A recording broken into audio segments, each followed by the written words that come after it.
I used to teach a publishing 101 class at colleges and universities.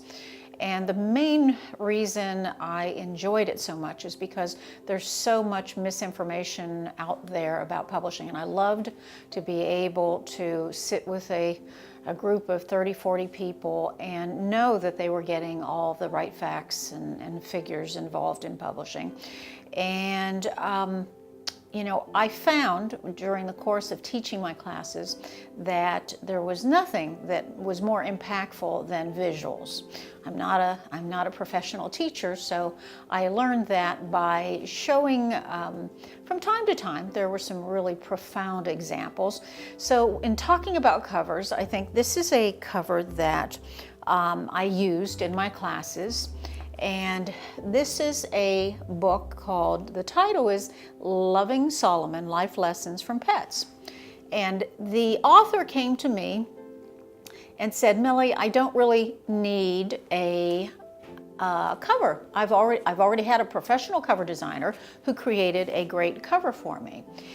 And so in my classes, what I used to do is pass this around the room, pass the cover around to everyone that was in my class, and then I would say to the students, to my students, I would say, now tell me what that book is about.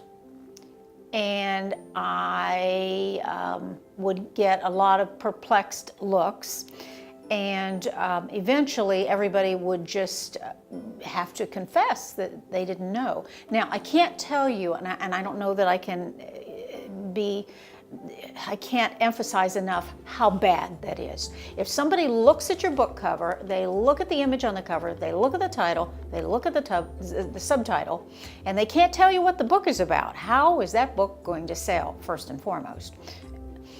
So if I were to show you this cover, and this is the cover that we did, by the way, because I was able to convince her, she was smart enough to listen, that this cover, the title is Happy Tales, How Pets Can Help You Survive Divorce. Now, if you were going through a divorce and you saw the first cover, would you buy this book?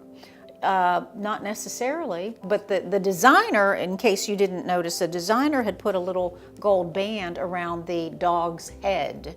And somehow that was supposed to tell people this book was about divorce. So designers can get a little carried away with their creativity, but the cover, in addition to being artfully crafted, I pride myself, one of the things that I want for each and every one of my books is to have an award-winning cover, and we have many, many, many trophies to attest to the fact that we do great covers. But that is when they say that you can tell a book by its cover. You really can, and that's where the sales process starts, and that's why it is so vitally important that you have a great cover.